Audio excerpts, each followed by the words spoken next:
Continuamos con este Congreso de Industriales 2021, más competitividad, más empleo. Y ahora vamos a entrar a otro bloque, que este es de cadenas de valor. Es un tema que ha interesado bastante a las empresas industriales y en general por lo que significa y que por lo tanto vamos a contar con representantes internacionales que nos puedan contar su experiencia específicamente con el tema Nearshoring, tendencias en la reorganización de cadenas de valor. Para este panel invitamos o conoceremos la experiencia de México a través del señor Francisco Garza, quien es vicepresidente de Concamín y también es vicepresidente de la Asociación de Industriales de Latinoamérica, AILA. También vamos a incorporar al señor Bruce McMaster, quien es presidente de la ANDI en Colombia y también vicepresidente de AILA. Conversaremos sobre el caso de Chile, también con la participación del señor Manuel José Prieto, quien es el director ejecutivo del Comité Internacional de SOFOFA. Y también, como invitado adicional a este panel, tendremos al señor Gonzalo Rivas, quien es jefe de la División de Competitividad, Tecnología e Innovación del Banco Interamericano de Desarrollo. Este panel, con estos expertos internacionales, será moderado por el señor Enrique Egloff, presidente de la Asociación de Industriales de Latinoamérica y presidente de la Cámara de Industrias de Costa Rica. Don Enrique, muchísimas gracias por acompañarnos nuevamente y a partir de ahora pueden iniciar con la charla de Nearshoring. Muchas gracias. Doy la más cordial bienvenida a todos los presentes que nos acompañan para este panel importante sobre Nearshoring y tendencias de las cadenas de valor. Quisiera, primero que nada, y antes de entrar en materia, introducir al señor Gonzalo Rivas, a quien doy la más cordial bienvenida, jefe de la División de Competitividad, Tecnología e Innovación del Banco Interamericano de Desarrollo.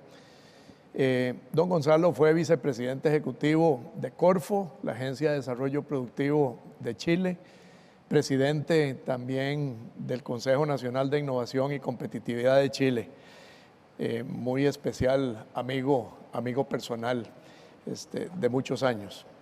Al señor Bruce McMaster, presidente de la Asociación Nacional de Empresarios de Colombia, vicepresidente también de la Asociación de Industriales de Latinoamérica, AILA, reconocido emprendedor social en escenarios nacionales e internacionales como el Consejo de la Agenda Global en Innovación Social del Foro Económico Mundial, del cual es copresidente. Al señor Francisco Garza, vicepresidente de la Confederación de Cámaras Industriales de México, Concamín, y vicepresidente de AILA, destacado empresario que ha ocupado cargos como presidente ejecutivo de embotelladora Arca Continental, Coca-Cola del norte de México, Petrocel, Acra, Sigma Alimentos, todas empresas de Grupo Alfa, entre otros.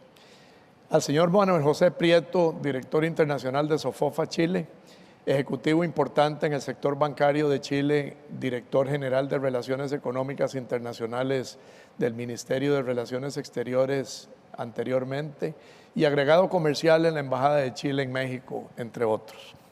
A todos mi profundo agradecimiento por participar y por acompañarnos en este panel y darle no solamente a AILA un rol importante como cúpula que nos une a todas las organizaciones productivas de la América Latina, sino también en representación de los otros asociados para compartir su visión sobre la materia. En los últimos meses se han generado disrupciones en las cadenas de suministro globales en una manera no vista desde la Segunda Guerra Mundial. La necesidad de diseñar cadenas de suministro más inteligentes y diversas ha sido una de las lecciones de la crisis por el COVID-19. La pandemia ha expuesto las vulnerabilidades de las cadenas de abastecimiento basadas en costos e industrias como la salud, electrónica y automotriz, que han dejado al descubierto los riesgos de los modelos basados en proveedores únicos y de cero inventarios, poniendo de manifiesto la importancia estratégica, técnica y financiera de contar con una estrategia de gestión de riesgos. La estrategia adoptada desde comienzos de este siglo impulsada por la liberalización del comercio, la búsqueda de reducir costos y los avances en materia logística, que permitió que las cadenas de suministro se extendieran a lo largo y ancho del mundo, ha sido altamente vulnerable como resultado del incremento de los costos de producción en China, la guerra comercial con los Estados Unidos y, por supuesto, la pandemia. Por ello, antes del COVID-19, la estrategia denominada China +1 se estaba volviendo cada vez más común. El aumento de los costos de producción, combinado con la guerra comercial entre los Estados Unidos y China, había llevado a algunas empresas a diversificar la producción en terceros países, manteniendo al mismo tiempo operaciones en China. Dicha incertidumbre estaba causando un desplazamiento de las cadenas de suministro a otras regiones, como por ejemplo América Latina. La amenaza de aranceles sirvió como catalizador para que empresas multinacionales decidieran instalar sus plantas en países como México, Colombia, Costa Rica, entre otros países. Adicionalmente a los cambios de corto plazo en las cadenas de suministro por los shocks de oferta y demanda,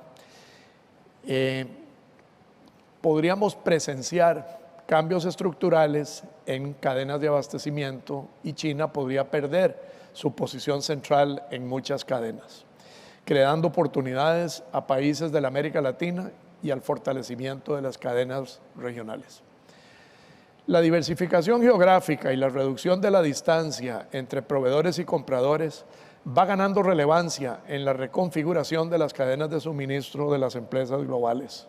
De acuerdo con una investigación de McKinsey realizada en el año 2020, el 40% de los líderes de estas empresas planea acciones de nearshoring y ampliación de la base de proveedores a fin de incrementar la resiliencia de sus cadenas de suministro. Recientemente, el Banco Interamericano de Desarrollo, BID, estimó que los países de América Latina y el Caribe podrían incrementar gradualmente sus ventas a los Estados Unidos por un monto cercano a los 70,000 millones de dólares, siempre y cuando se fortalezcan las cadenas de valor, especialmente en industrias manufactureras. La oportunidad de la región se encuentra en fortalecer los encadenamientos productivos con bienes de mayor valor agregado, pues la participación en el comercio interregional entre los países latinoamericanos y caribeños es muy reducida, que se estima en menos del 15%, mientras en Europa es casi el 60% y en Asia alrededor del 40%. Me complace introducir el foro con panelistas excepcionales para que nos comenten sobre las oportunidades de los países de América Latina en la tendencia del nearshoring. Cada panelista tendrá aproximadamente 10 minutos para su exposición y luego daríamos el espacio a consultas a partir de preguntas. Quisiera darle la palabra para que inicie este panel a don Gonzalo Rivas del BID, a quien de nuevo le agradezco su participación. Muy buenos días a todos. Un placer saludarte, Enrique. Un abrazo a la distancia y un placer de poder compartir este panel con panelistas tan destacados. Bueno, tal como tú mencionaste, efectivamente aquí hay una tendencia que nosotros desde el banco hemos detectado y hemos documentado de que efectivamente hay una gran oportunidad para un proceso de atracción de inversiones y de incremento de ventas desde nuestros países a Estados Unidos particularmente. Esta es una tendencia, la tendencia de nearshoring, que tiene distintos factores que la han motivado, muchos de los cuales estaban presentes antes de la pandemia, pero que obviamente después se han acelerado. Yo diría que por un lado hay factores de negocio. Entre los factores de negocio está el hecho, por ejemplo, de que los salarios en China desde el año 2000 estuvieron aumentando a tasas del 25% anual, lo cual hizo que efectivamente buena parte de esa ventaja que tenían competitiva fuera erosionándose. El aumento muy fuerte de los costos de transporte, desde luego, también afectó. El que también las empresas, en la medida en que iban practicando el offshoring, se dieron cuenta que también habían costos ocultos que no habían dimensionado inicialmente. Por ejemplo, hasta los temas de diferencia horaria que empezaban también a erosionar las ventajas que encontraban por el lado de los costos laborales. La necesidad de llegar más rápido a los mercados, etc. Entonces hay un conjunto de temas que son propiamente de negocio. Pero también hay temas de contexto, del contexto cambiante en la escena global. Y desde luego ahí yo quiero poner acento muy fuertemente en el tema de la necesidad de disminuir la huella de carbono. El cambio climático es una cosa evidente, lo estamos viendo hoy día en Estados Unidos con estos incendios impresionantes de la costa oeste, y por lo tanto la preocupación tanto de los consumidores como de los gobiernos sobre el tema de la huella de carbono se ha hecho mucho más fuerte. Hay también un tema de branding, ¿no? Piensen ustedes en Walmart, por ejemplo, cuando establece la idea de compra local, y toda la idea de compra local se ha hecho mucho más fuerte. Y también, desde el punto de vista, de nuevo, del contexto, todo lo que significa los riesgos de filtración tecnológica, que de alguna manera también, en el contexto de un incremento de la rivalidad geopolítica entre China y Estados Unidos, se ha acrecentado. Entre demócratas y republicanos en Estados Unidos puede haber prácticamente ninguna zona de acuerdo, pero hay una en que sí es muy fuerte, y eso es la idea de la rivalidad con China y el miedo que tienen a perder su relevancia, tanto geopolítica como el liderazgo tecnológico, y eso es materia de empuje muy fuerte. Y desde luego, la pandemia vino simplemente a acelerar todo este proceso. Todo el tema de disrupción de cadenas que ya se mencionó, pero también la identificación de ámbitos estratégicos en que los cuales los países dicen yo no puedo perder mi control sobre estos temas. Piensen ustedes en Francia, por ejemplo, que tiene hoy día todo un programa para recuperar reconstruir la cadena de producción de paracetamol en Francia, ¿no? Entonces, todos esos fenómenos están presentes y América Latina ciertamente podría beneficiarse. Y la pregunta es, bueno, ¿pero qué necesita América Latina para beneficiarse de todo esto? Y yo diría que aquí hay ciertas condiciones que son claves, algunas de las cuales son déficits que tenemos que superar y que son déficits que nos han acompañado por demasiados años. Yo diría que un primer elemento fundamental es la disponibilidad de talento, disponibilidad de capital humano avanzado. Yo diría que aquí hay dos planos esenciales, ¿no?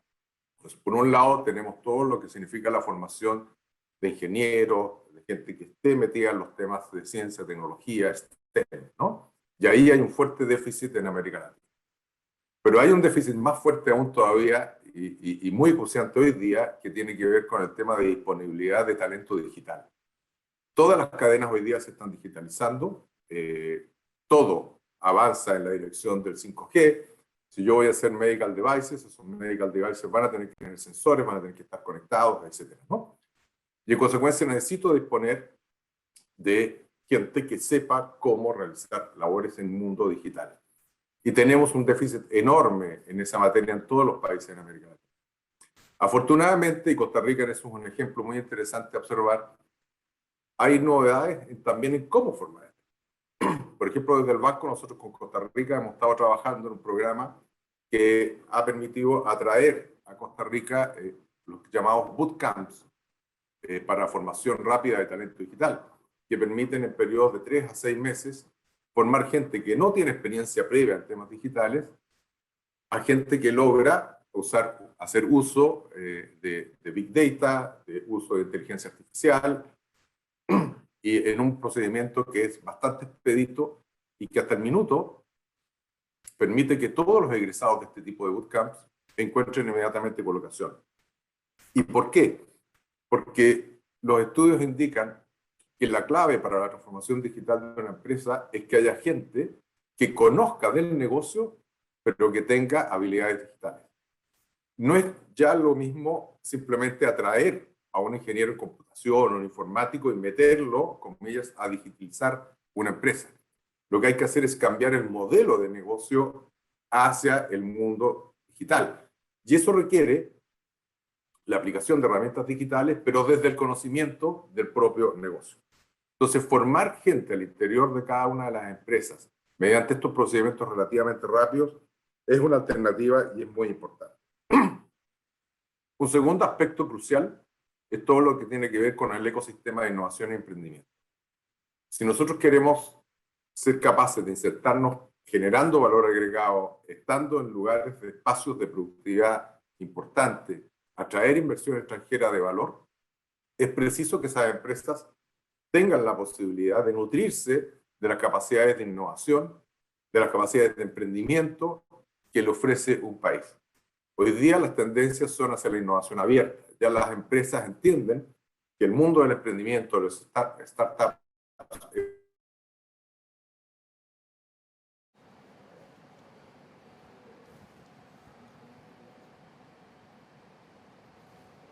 Se fue la conectividad.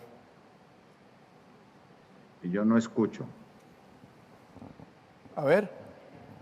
Se congeló. Se congeló. Sí. ¿Qué hacemos? ¿Pasamos al siguiente? Ok. Vamos a darle, mientras tanto, la palabra al señor Bruce McMasters de la ANDI para que continúe con el panel y esperamos recuperar, obviamente, a Gonzalo rápidamente. Adelante, Bruce. Muchas gracias, Enrique. Quisiera verificar que mi sonido está bien. Adelante, perfecto. Ok, pues Enrique, muchas gracias por la invitación, gracias por la introducción que hiciste de nosotros, gracias por organizar este panel, además con tantos buenos amigos, pero además expertos del tema en América Latina. Voy a aprender mucho seguro el día de hoy y yo quisiera como plantear una hipótesis un poco diferente a las hipótesis que tradicionalmente se lanzan. Para decir que de alguna forma, en la opinión nuestra, en la opinión mía, todo el ejercicio nearshoring que se está llevando a cabo o que se pudiera eventualmente llevar a cabo es un ejercicio que va por uno de tres carriles simultáneos que se están dando en este momento en el mundo. El primer carril, yo diría que no es menor y yo creo que deberíamos centrar mucho más nuestra atención en el mismo, es el carril que yo he denominado el carril de la pérdida de la inocencia. ¿A qué me refiero con esto? Quiero decir que de alguna forma, por muchos años, quienes somos economistas y quienes hemos trabajado en el mundo económico y quienes hemos trabajado eventualmente en los gobiernos o quienes han trabajado en las entidades multilaterales, han defendido la teoría o hemos defendido la teoría de que la participación de las cadenas globales de valor es un ejercicio que depende exclusivamente de temas como la productividad, la competitividad, la innovación o incluso temas como la capacidad laboral de tener talento disponible y demás. Yo quiero decir que es cierto, pero no es exclusivamente de eso. Está demostrado que depende mucho también de decisiones que tienen que ver con lo político. Depende muchísimo, por ejemplo, de decisiones que tengan que ver con qué tanto algunas economías se hacen los de la vista gorda alrededor de algunos comportamientos de algunas otras economías.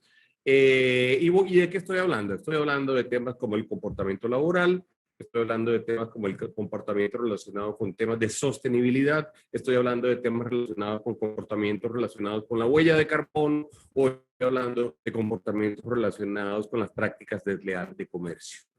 La verdad es que por muchos años las economías más desarrolladas, que son los más grandes mercados también, se hicieron los de la vista gorda alrededor de estos cuatro frentes.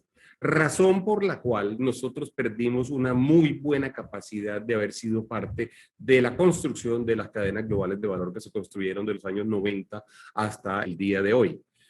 Pues eso está cambiando, y eso está cambiando muy rápidamente y creo que está cambiando muy estructuralmente. Mucha gente creyó que se trataba de un embeleco, como decimos por acá en el Caribe, de un embeleco del señor Trump, y resulta que cuando llegó el señor Biden, que era todo lo contrario al señor Trump, el señor Biden dijo, sí señor, en eso sí estoy de acuerdo. Nosotros no podemos como mercados consumidores permitir que los productos que se consumen en nuestros países sean productos que vengan o que tengan un contenido de explotación laboral, de malas prácticas de sostenibilidad, de huellas de carbono demasiado altas o de prácticas desleales de comercio. Eso hasta ahora ha sido pues, parte de algunos de los discursos del presidente Biden, ha sido parte de los discursos de las autoridades de comercio norteamericanas y seguramente va a tener una gran cantidad de implicaciones si es que esto realmente se afianza. No dependerá solamente de que haya reunión entre el líder de China o el líder de Rusia o el líder de algún otro país con el líder de los Estados Unidos, sino dependerá de lo que los mercados, lo que los consumidores, lo que las sociedades y inclusive los activistas realmente le reclamen a los mercados. Y ese en mi opinión, es el carril sobre el cual nosotros como economías que tenemos una oportunidad importante de poder participar de esta nueva reconfiguración del comercio internacional, no debemos olvidar, debemos aprovechar, debemos afianzar y debemos también, por supuesto, fortalecer nuestras capacidades de poder ser buenos en esos 4 o 5 campos. Es decir, nosotros debemos ser buenos en lo social, debemos ser buenos en lo laboral, debemos ser buenos o comportarnos bien, por decirlo de alguna forma, en términos de huella de carbono, debemos comportarnos bien en términos de prácticas de comercio. Si eso sucede, realmente tenemos una oportunidad. Si no sucede, no la tenemos. Así de sencillo, no la tenemos, porque no vamos a ser capaces de competir con países, por ejemplo, a los cuales no les importa las emisiones de carbono. Y por acá estamos firmando pactos de reducción de carbono, pactos como el Pacto de Escazú, o estamos firmando eventualmente compromisos como los del COP de París, el COP21 de París, en donde básicamente lo que vamos a terminar es, sin duda alguna, quedando por fuera del loop. Entonces dependemos en una muy buena parte de que los mercados desarrollados sean suficientemente estrictos con todo el mundo alrededor de la capacidad que tengamos nosotros, que tengan ellos, por favor, de exigirle a los productores de bienes y servicios que cumplan con esos principios generales. Por supuesto, y no me voy a detener demasiado en ello, Enrique y todos, por supuesto, porque sé que todos tienen presentaciones magníficas alrededor de eso, dependerá también de temas que tengan que ver, que tengan que ver con lo que nosotros denominamos, por ejemplo, en Colombia, costo país, o que fue mencionado ahora por Gonzalo como los costos de hacer transacciones, o perdón, por Enrique, como los costos de hacer transacciones en América Latina, o por las capacidades que tengamos de ser buenos en que la logística sea suficientemente competitiva, que contemos con el talento humano suficientemente desarrollado, que seamos capaces de ser parte de la transformación digital, que seamos capaces de ser parte de toda la ola de innovación, además científica, que se tiene que desarrollar en este momento en el planeta. Y yo quisiera como dejarle casi que a mis compañeros, que estoy seguro algunos van a hablar de ese tema con mucha fuerza, dejarle esos temas a ellos para decir que en realidad lo que está cambiando, en nuestra opinión, es la posición geopolítica alrededor de temas fundamentales para la sociedad y que eso es lo que está realmente generando la oportunidad y que si no cambia nunca vamos a poder hacerlo. Nosotros nos rasgamos las vestiduras, por ejemplo, con Panamá hemos tenido un caso además muy llamativo y muy incómodo, inclusive para nosotros permanentemente, alrededor de confecciones, textiles y probablemente algunos temas como calzado, en donde discutimos que si tenemos un impuesto ad valorem, que si no lo tenemos, que si logramos hacerlo en barcos de más de $10, en fin, y vamos y venimos y entonces nos amenazamos los unos a los otros, ahí vamos discutiendo alrededor de esos impuestos y al mismo tiempo tenemos países que tienen, que tienen incentivos a las exportaciones del 16%, costos de energía que está por menos de la mitad de los precios de mercado, costos laborales que está por menos de la mitad de los precios de mercado y adicionalmente por generar una baja huella de carbono. Y esa es la verdad. Y la verdad es que con eso es que tenemos que lidiar. Por eso quería ponerle el título que le puse, Enrique y todos, a mi corta intervención, el de la pérdida de la inocencia, en el sentido de que realmente en ese escenario es donde, en nuestra opinión, se discuten la mayoría real de las oportunidades que realmente existen para productos como los productos provenientes de América Latina. Muchas gracias. Muchas gracias, Bruce. Vamos a pasarle la palabra a Francisco Garza para que se refiera al tema. Adelante, Francisco. Sí, pues muchas gracias, Miguel. A todos muy buenos días allá en Costa Rica y y Centroamérica, y buenas tardes pues en Sudamérica y por supuesto en México.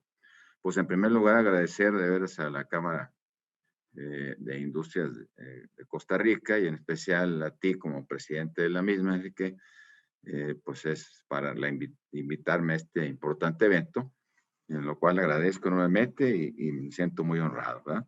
Saludar a los industriales de ese hermoso país, a todos en general también de Latinoamérica y el Caribe, y muy en especial a mis compañeros de este panel, ¿verdad? Que pues ya fueron presentados, a quienes les envío también un fuerte abrazo. Y me siento muy privilegiado de ser parte del mismo con ustedes en este momento.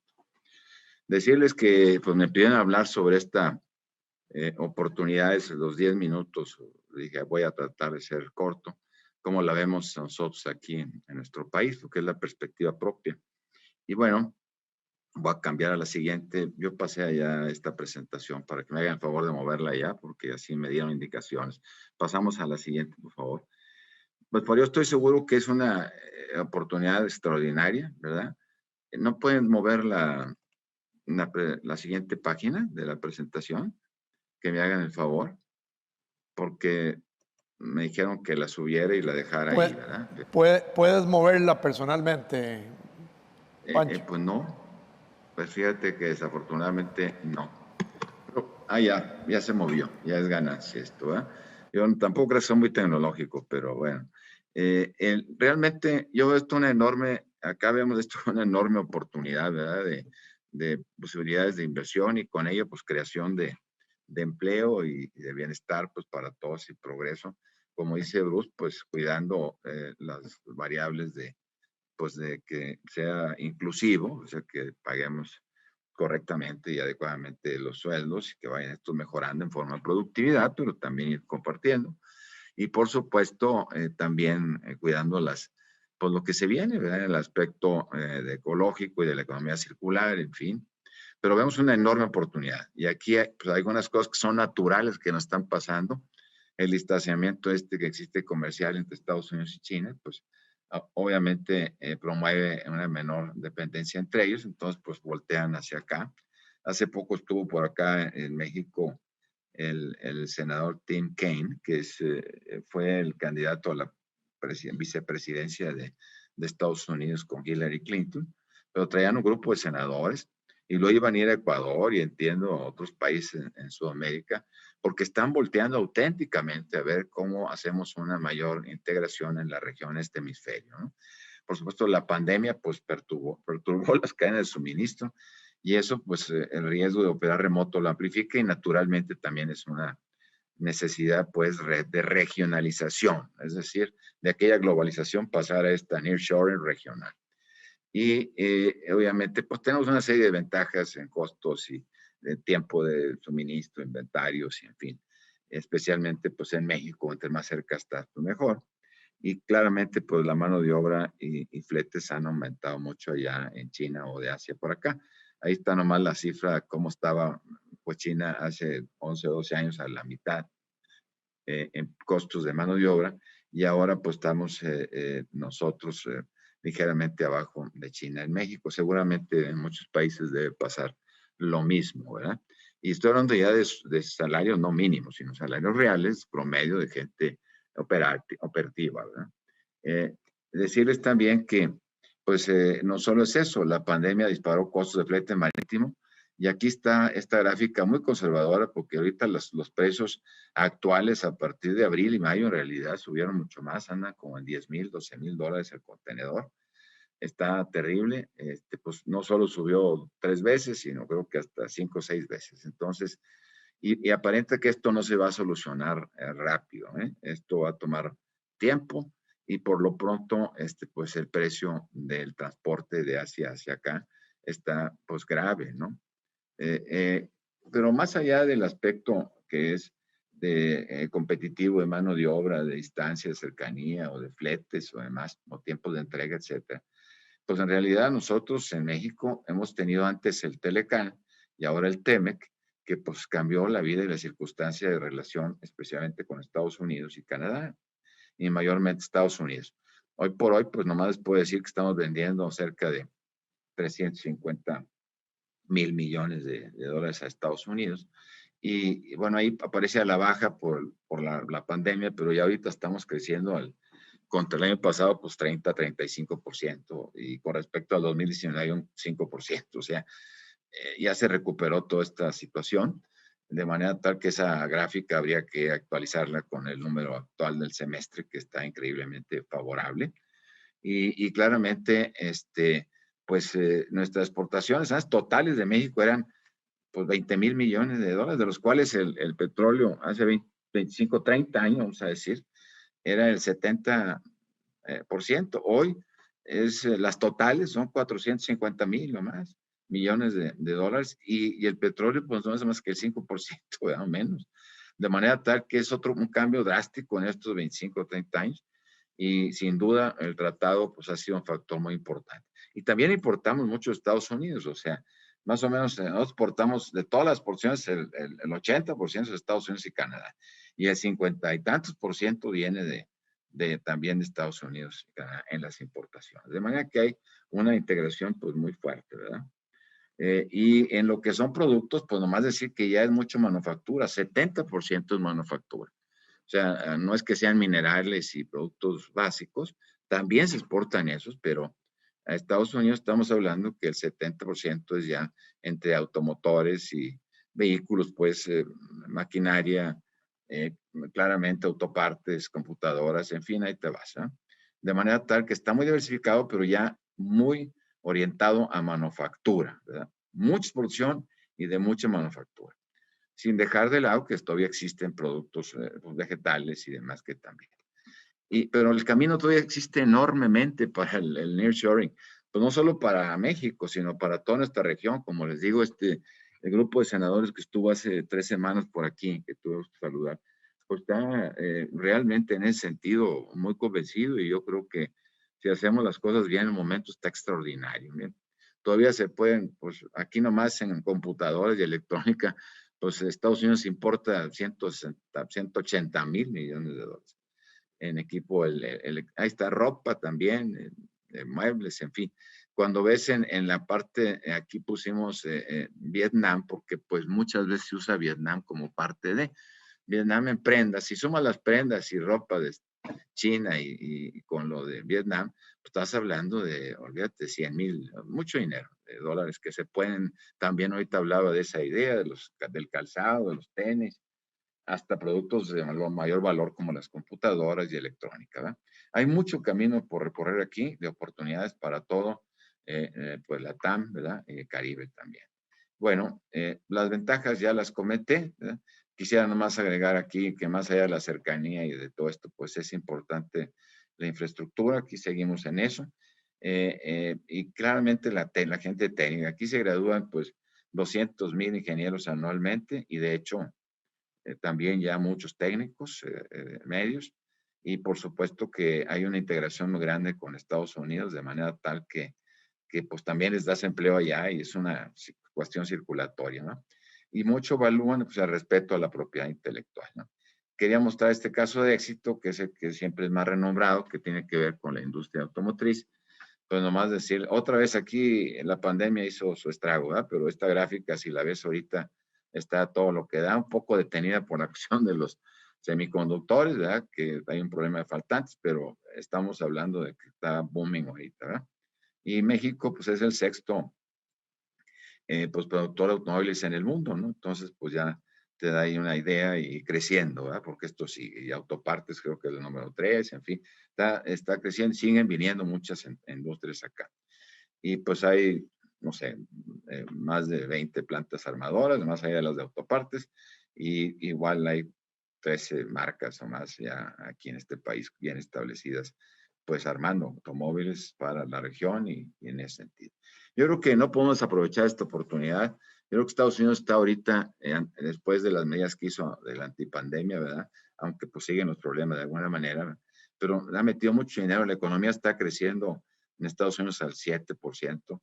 El año que entra obviamente no será así, pero mantendrá un muy buen ritmo de crecimiento. Las tasas están bajas de interés. En general hay las industrias tractoras están aquí como para que ayuden a que las cadenas productivas pues salgan. Es natural, pues, el asunto del nearshoring, hay que aprovecharlo, ¿verdad? Ellos también están en la misma línea y yo creo que tenemos que trabajar muy duro en eso y tener insumos competitivos y demás. Y por supuesto que yo diría, no podemos agarrar todas, hay que agarrar ciertas industrias, como aquí está la automotriz y aeroespacial, pues a lo mejor en Costa Rica serán medical devices y allá no sé, ¿verdad? Agarrar lo textil a lo mejor en el norte de Centroamérica o allá tenemos que buscar cómo vamos enfocando. No quiere decir que no hagamos otras cosas, pero muy importante tener un par de segmentos que hagamos y de alguna manera trabajemos en equipo, ¿verdad?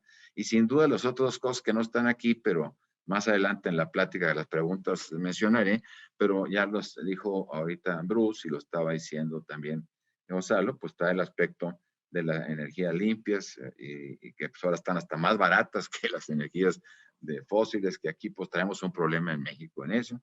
Y claramente pues me refiero yo no porque no haya, sino porque pues no está muy claro todo el proceso con las autoridades.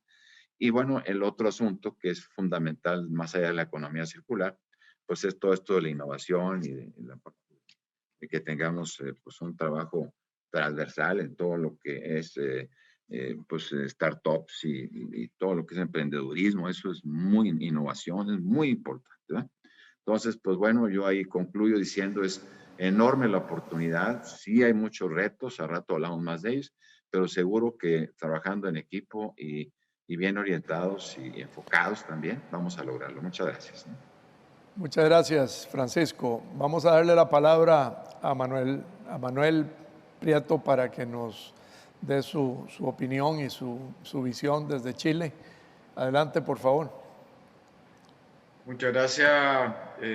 Quiero saludar a mis contertulios, a los panelistas con que estamos compartiendo este panel y agradecer a los industriales de Costa Rica por esta invitación. Así como Bruce mencionaba con mucha inteligencia su presentación como la pérdida de la inocencia, yo creo que voy a titular la mía como del discurso a la acción. ¿Y por qué la titulo de esa manera? Porque acá está Bruce, que es integrante del Consejo Empresarial de la Alianza del Pacífico, está Francisco Garza, que es un alto representante empresarial de México, también país integrante de la Alianza del Pacífico, y en la Alianza del Pacífico nosotros hemos, desde hace un buen tiempo hasta esta parte, hemos hecho un conjunto de propuestas a partir del Consejo Empresarial de la Alianza del Pacífico para poder aprovechar estas oportunidades que ofrecen esta disrupción de las cadenas de valor que, como bien se comentaba al principio de este panel, es un proceso que se venía observando desde antes del inicio de la pandemia. Esto no es algo que es producto de la pandemia, ya lo veníamos observando. Y es una oportunidad y es una ventana de oportunidad, yo siento que acotada. La pandemia esperemos que la vamos a poder controlar en un tiempo razonable y ahí vamos a ver, digamos, qué también hemos hecho las cosas para poder atraer nuevas empresas, empresas con mayor niveles de tecnología, de conocimiento a nuestra región. Y en ese sentido, yo quisiera comentar algunas cosas que para nosotros son una oportunidad, pero también hay un desafío que yo siento que es enorme. El primero tiene que ver con lo que mencionaba, ¿cómo se llama? Gonzalo Rivas al principio. La calidad y la disponibilidad de recursos humanos es un factor relevante.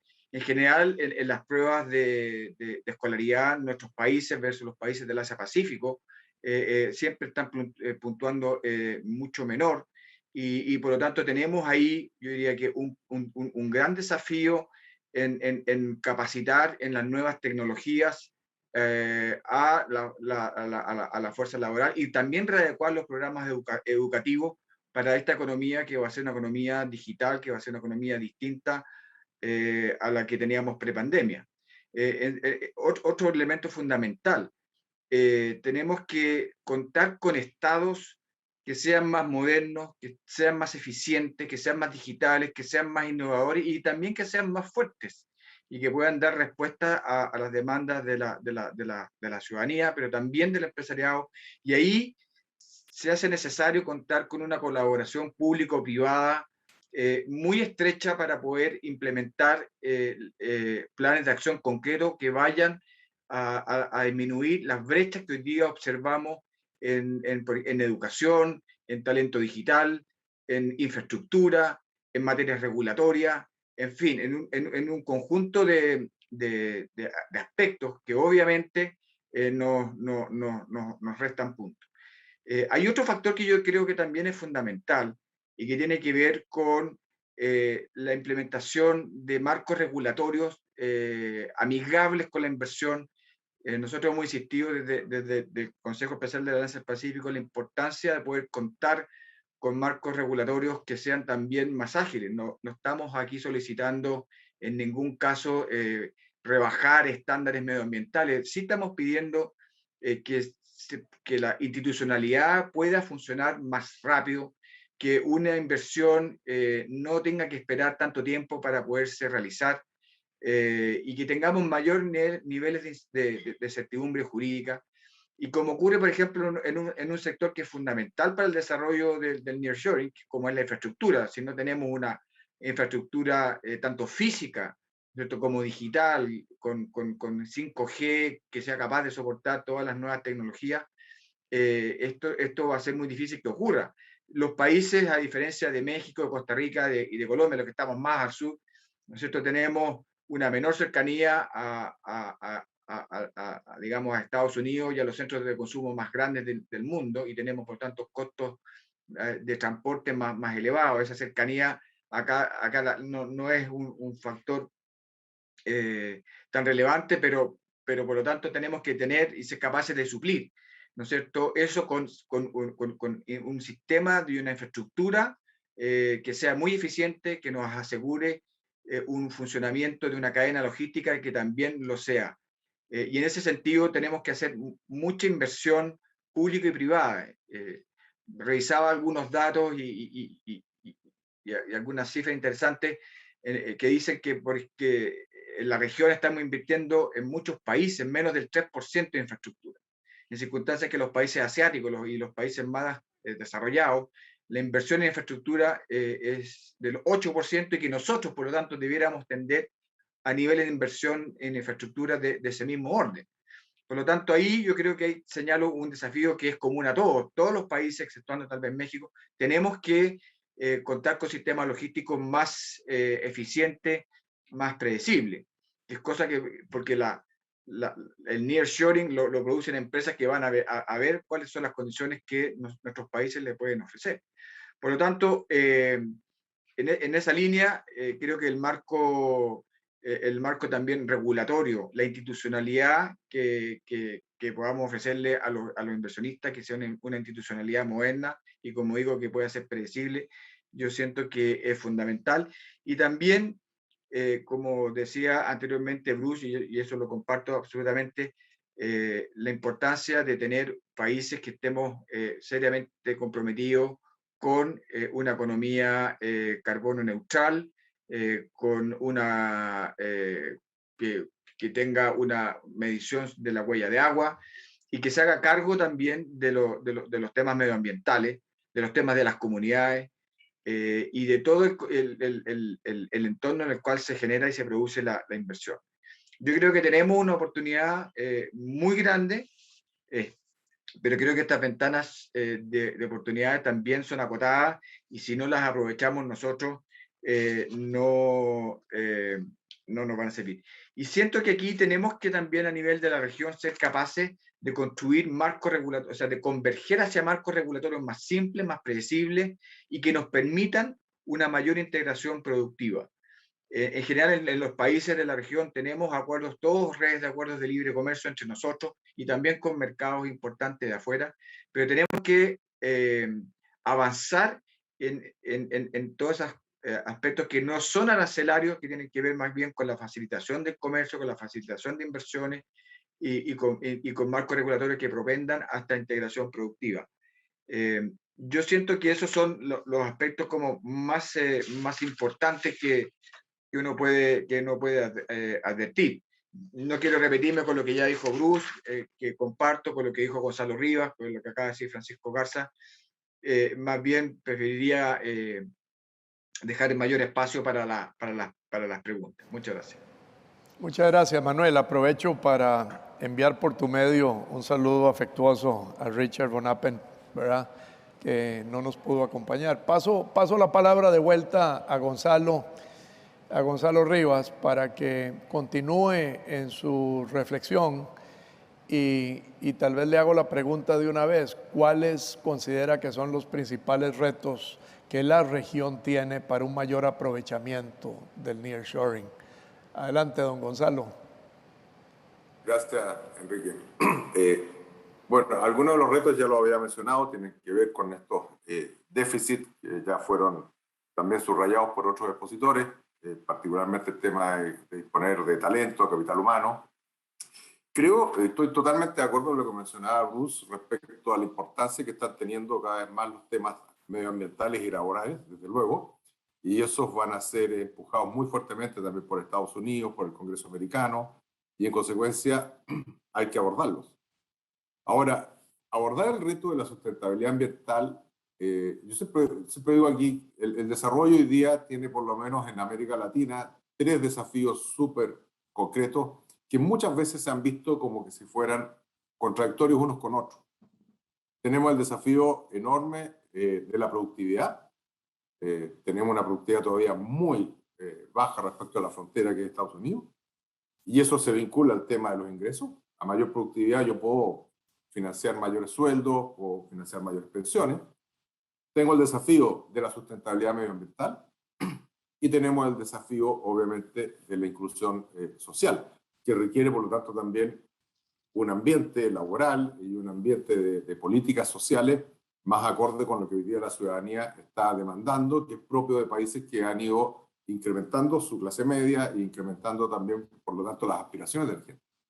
Entonces, yo no veo cómo un país puede abordar estos 3 desafíos si no es a través de un potente drive de innovación. O sea, no se me ocurre simplemente cómo las empresas van a poder ser más productivas, atender mejor el tema del medio ambiente y a la vez también contribuir con más impuestos a un mayor gasto social, si es que no hay realmente un incremento muy potente en materia de lo que se hace en términos de incorporación de nuevas tecnologías y también de innovar incluso hacia la frontera.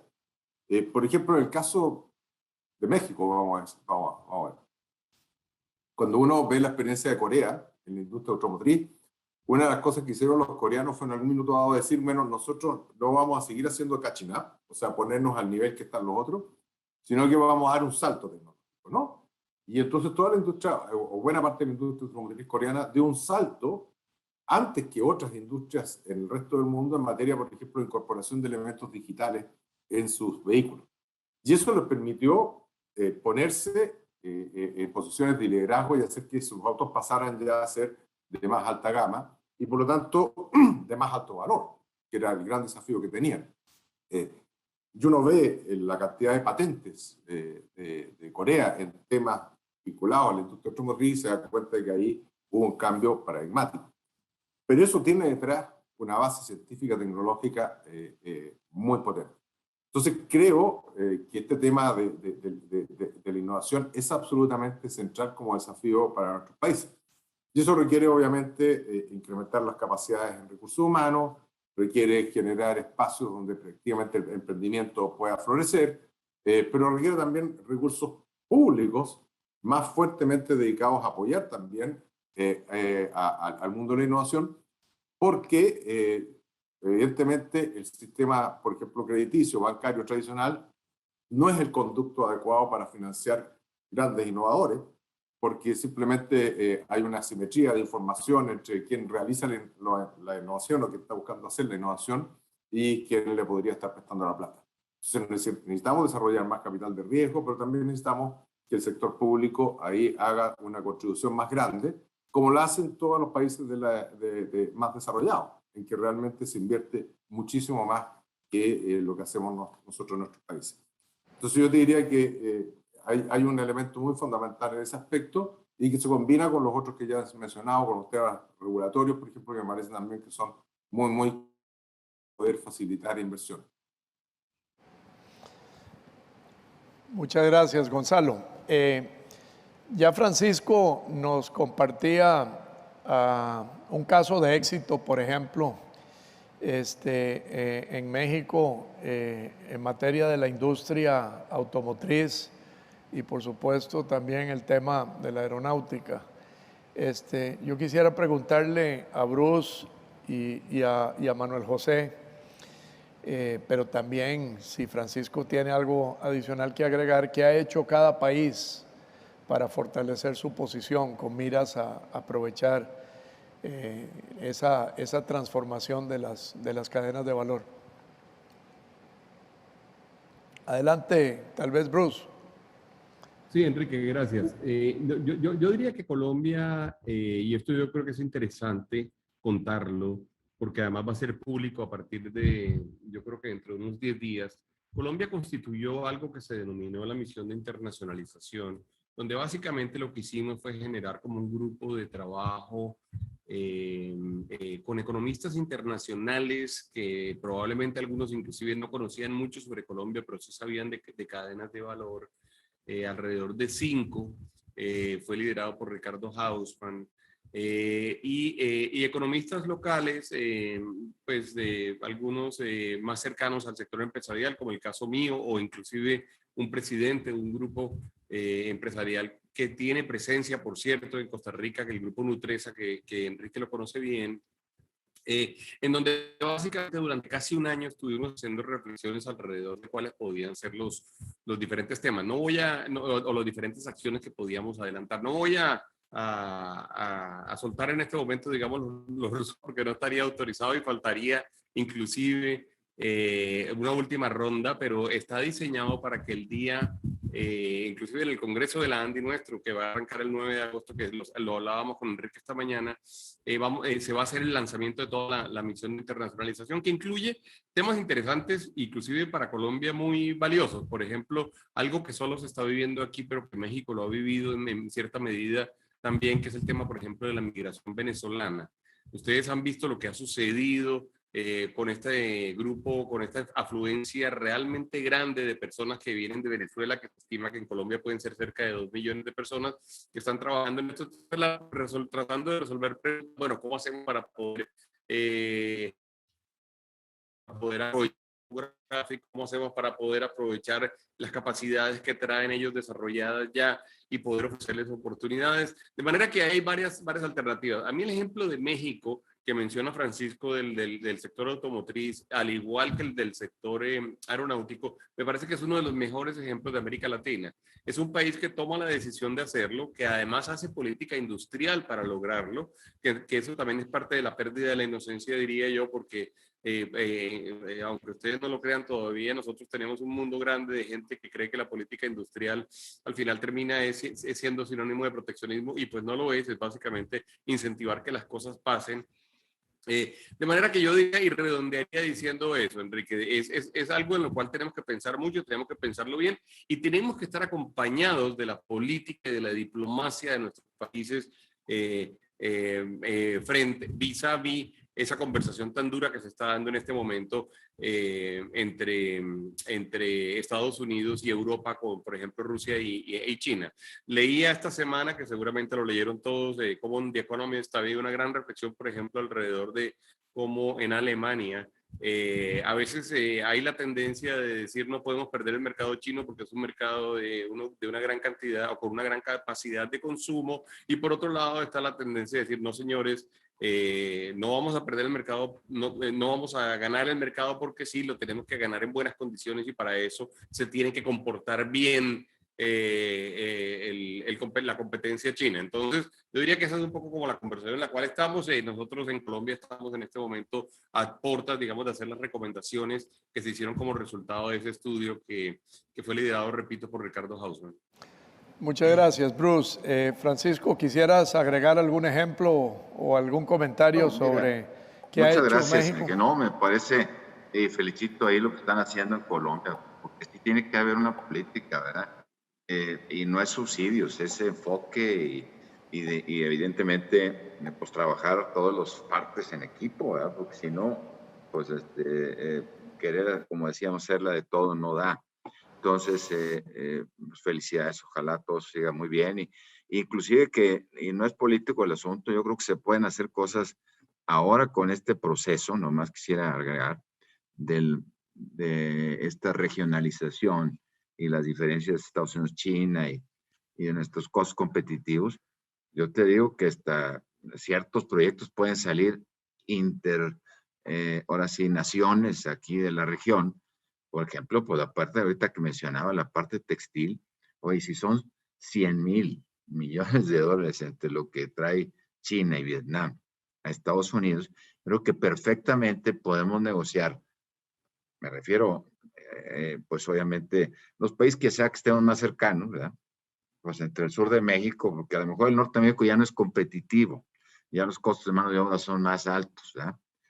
Igual los zapatos ahí en el centro de Guanajuato, que son estado aquí en la Bajío, ya son altos porque ya se metió mucho la industria automotriz, la industria de aeronáutica y la industria de electrodomésticos, en fin, pero ya es más alta. Entonces hay que irnos a Oaxaca y a los estados del sur de México, pero podemos hablar con Centroamérica y con Colombia, no sé, estoy tratando de sumar, porque Colombia tiene una enorme tradición textil y de moda y de prendas femeninas, en fin, yo creo que eso es algo que se puede trabajar junto con los americanos, de decir, oye, mira, vamos a trabajar aquí, queremos que la inmigración a Estados Unidos no sea un problema, pues vamos a desarrollar un proceso aquí de industrialización, primero a lo mejor, no quiere decir que olvidemos otras áreas, ¿verdad?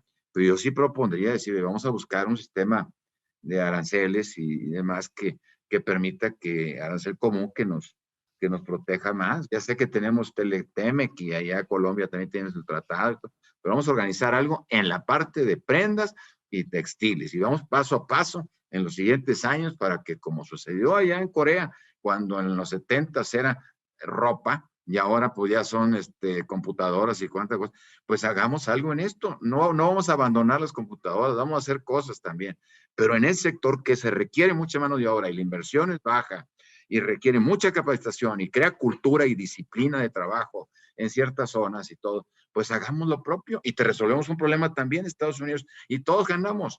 Entonces necesitamos trabajar en equipo las naciones, que aquí estamos representadas, para poder crear proyectos comunes que junto con Estados Unidos en este contexto de regionalización podamos hacerlo válido para bien de todos y todos ganamos. Y va a ser, no quiere decir explotar ni mucho menos a alguien, no, generar bienestar común, como dice, ¿verdad? Y creación de progreso.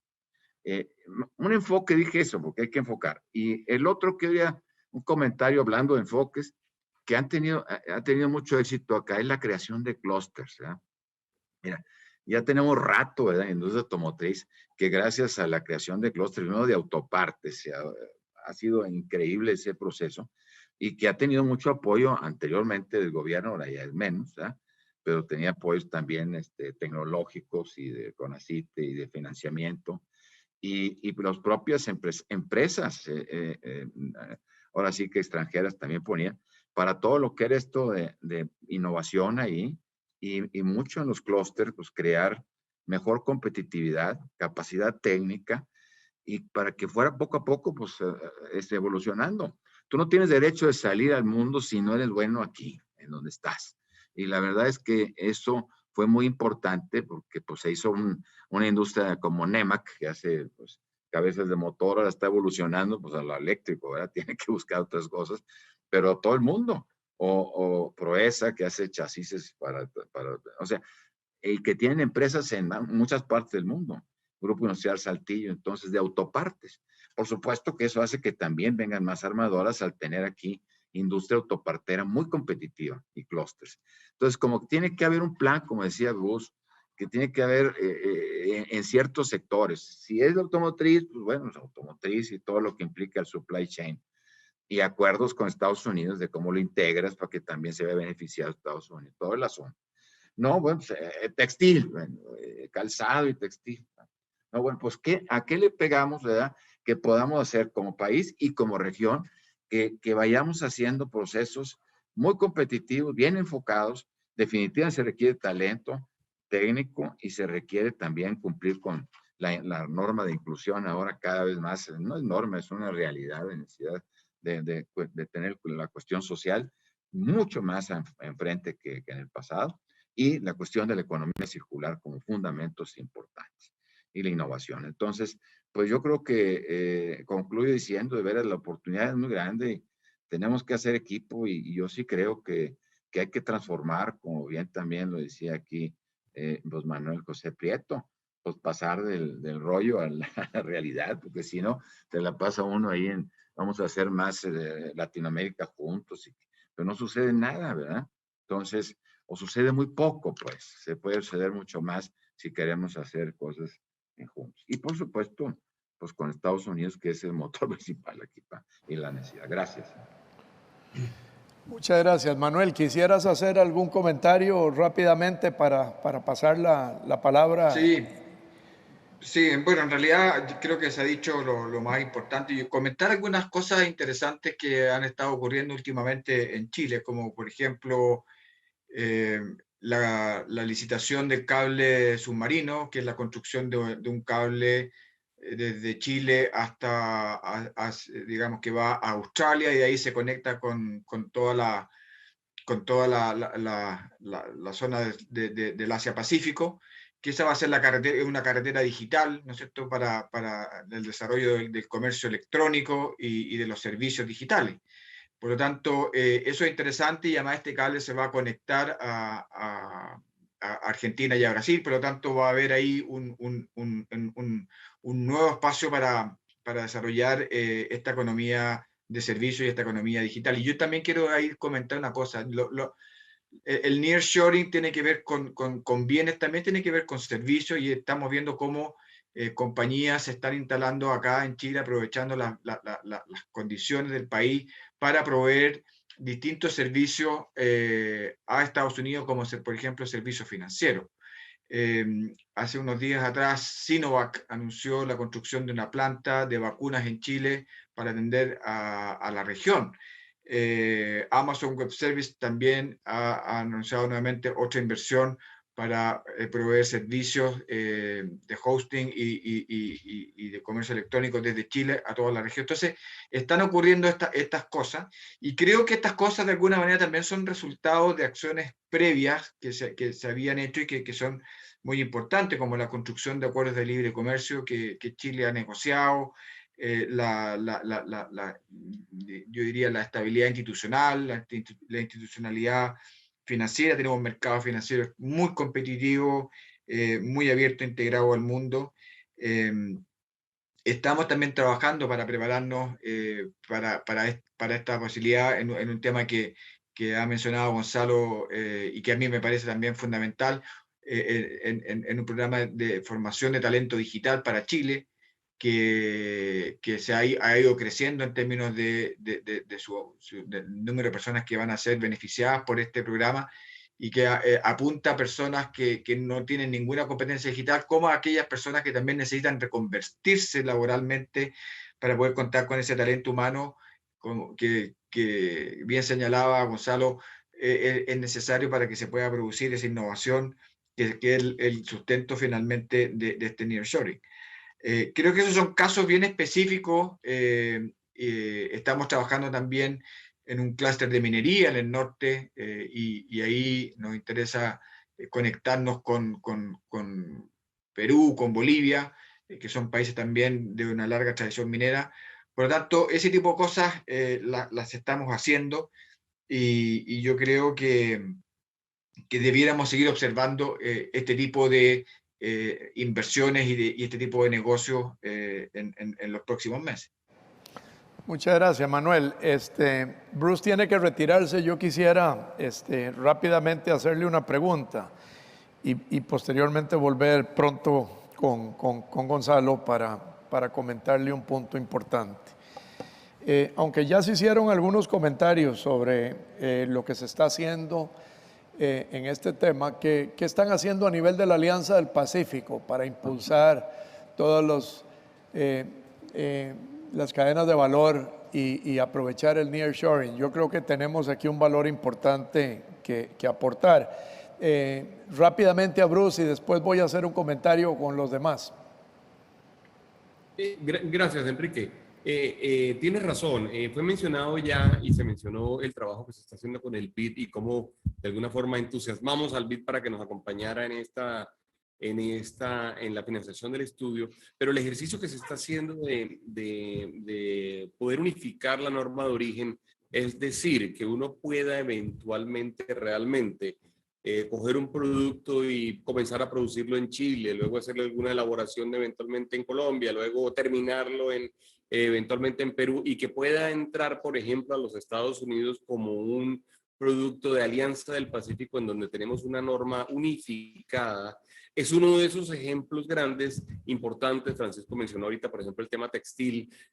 Por ejemplo, en el tema textil sí que es importante porque, por ejemplo, tenemos el algodón peruano y podemos hacer un poco de cosas textiles en otro sitio y luego confecciones en el otro. Ese tipo de ejemplos, si nosotros logramos que frente a un mercado como el mercado de Estados Unidos seamos considerados todos la misma norma de origen o con la misma norma de origen, ese es un muy buen ejemplo de cómo Estados Unidos debería o podría apoyar significativamente que se diera la reconfiguración de los mercados y que se pudieran dar las cadenas globales de valor. En esto nos tiene que ayudar, sin duda, el gran consumidor que es Estados Unidos. Como contraejemplo a eso, Enrique, el caso, por ejemplo, de lo que sucedió con la salvaguardia grande del acero y del aluminio, en donde la famosa decisión 232, en donde se decidió que cualquier producto de acero tenga una sobretasa de impuesto adicional del 20% y de aluminio o el 25% de aluminio y el 10%, es lo contrario a lo que realmente debería ser. Esto era inclusive para protegerse de algún producto que provenía de Turquía y otro producto que provenía de China. Fue producido, fue una norma general y, por ejemplo, casos como Colombia, nosotros exportamos 65 millones de dólares de productos de esta naturaleza que terminaron grabados. Entonces, en esto, por eso termino volviendo otra vez al tema de la geopolítica. En esto, la conversación que podamos tener con Estados Unidos y que Estados Unidos comprenda que América Latina es verdaderamente su mercado natural, pero no solamente para vendernos cosas, sino también para elaborarlas, para comprarlas, para generar producto, para generar progreso y generar prosperidad. Si logramos generar esa idea, yo creo que vamos a tener éxito. Y lo que se está haciendo en el Pacífico es algo justamente en ese camino. Muchas gracias. Muy acertado, Bruce. Y yo creo que muy oportuno tu comentario a las puertas de la agenda que estamos desarrollando para una visita a los Estados Unidos para reunirnos con autoridades de gobierno y con organizaciones en el marco de AILA. Esperamos, ojalá en el mes de octubre. Ya estamos empezando a trabajar en los detalles que esperamos compartir con ustedes. Quería mencionar un punto. Si bien es cierto, no planteábamos exponer la realidad de Costa Rica, sino más bien enfocarnos en las oportunidades que ustedes podían compartirnos. No podemos dejar de mencionar lo que el mismo Gonzalo señalaba. Aquí tenemos la industria médica, tenemos electrónica, Intel, que nunca se fue de Costa Rica, pero sí trasladó parte de su manufactura al Asia, a China y a Malasia. Volvió a volcar los ojos en manufactura y en lo que llaman ellos assembly test de sus bienes y productos, con una inversión en los próximos años que va a andar cercana a los 600 millones de dólares, que por supuesto es música a los oídos de Costa Rica, pero también no puedo dejar de mencionar que el contar aquí con un clúster de productos médicos, el contar con tractoras, con empresas tractoras multinacionales como Intel y como las empresas que están aquí ubicadas en el sector médico, ofrece oportunidades en las cadenas de suministro para que las podamos desarrollar e impulsar en esta alianza AILA. Yo le llamo AILA una gran alianza constituida por organizaciones productivas de la América Latina para ayudar al desarrollo de nuestras capacidades, no solamente de talento humano, sino también en la provisión de bienes intermedios y productos para aprovechar los mercados grandes como los Estados Unidos. Quería preguntarle a Gonzalo, ¿qué ve él que podamos hacer desde la alianza y con el apoyo del Banco Interamericano de Desarrollo para aprovechar al máximo el nearshoring y las cadenas de valor? Bueno, gracias por esa pregunta, Enrique. Mira, yo creo que Manuel José creo que lo mencionó, sino, o alguien más, el tema este de las dificultades que hay permanentemente en América Latina con las discusiones sobre integración. Entonces, claro, tenemos muchos tratados de libre comercio, pero hay una cantidad de barreras que no van exclusivamente por lo que está desde el punto de vista arancelario, sino que para arancelarias y otras, que son muy importantes y muy fuertes. Nosotros hemos hecho estudios, por ejemplo, desde el banco respecto al tema de cuáles son las posibilidades que tiene un emprendedor que nace, digamos, en Chile, en el marco de la Alianza para el Pacífico, para poder ir a instalarse en Colombia, en México o en Perú. Y sucede que hay una cantidad de requisitos distintos que son bastante grandes, ¿no? Y esos son temas que tienen que ver con las agendas de reforma. Y nosotros como banco obviamente estamos al servicio de lo que nos plantean los gobiernos y también nosotros estamos siempre dándole insumos a los gobiernos de cómo mejorar y cómo hacer mejor las cosas. Y un foco de atención y un foco en el cual ustedes ciertamente pueden tener una contribución muy grande que hacer, tiene que ver precisamente con detectar cuáles son esas trabas, de manera tal de que nosotros como banco, en los diálogos que tenemos con los gobiernos, podamos ir planteando la posibilidad de ir armonizando cosas entre los distintos países y a la vez también generando un proceso de mejoramiento desde el punto de vista de la eficiencia de lo que son todos estos procesos, particularmente los que tienen que ver con ámbitos regulatorios. El banco hace muchos programas de apoyo a reformas de política, ya ha hecho obviamente una cantidad de contribuciones muy importantes en esta materia, desde temas de mejora de eficiencia aduanera, hasta temas también que tengan que ver con otros ámbitos regulatorios que tienen que ver con la formación de empresas y otros, ¿no? Aquí hemos ido traspasando experiencias de un lado a otro. Pero desde luego ustedes, como industriales, tienen un conocimiento muy fino de lo que son las necesidades que existen en cada uno de sus países. Ese es un ámbito que yo creo que es muy importante. Y el otro ámbito tiene mucho que ver con todo este tema de que hay mucha regulación que no que no afecta a todas las industrias horizontalmente, sino que afecta a una industria en particular. Y esas a veces son muy difíciles de detectar y pueden generar enormes cuellos de botella para el desarrollo de esos sectores. Yo creo que ahí la experiencia que tuvo Perú, por ejemplo, con la instalación de las llamadas mesas sectoriales, desde en que en el gobierno juntaban a todos los actores públicos con capacidad de decisión sobre un determinado sector. Y se trabajaba con las empresas de ese sector. Por ejemplo, en el caso de Perú, una mesa muy emblemática fue para el desarrollo del sector forestal. Un sector con enorme potencial en Perú, pero con muy poco avance. Y se detectaron una cantidad impresionante de barreras a la entrada de este negocio y de faltas de regulación, etcétera, de necesidad de fortalecimiento también de capacidades públicas, que gracias a que había un ministro muy empoderado que sentaba a todos los que tomaban decisiones, se pudo rápidamente revertir y ya ha generado un impacto muy grande. Y eso es muy importante porque aquí ustedes tienen mucha capilaridad para decirnos qué está pasando en distintos sectores, en el sector químico, en el sector de los instrumental médicos y así por delante, y que muchas veces escapan al radar de lo que son las discusiones de reformas de política que uno tiene con los gobiernos. Muchas gracias. Muchas gracias, Gonzalo.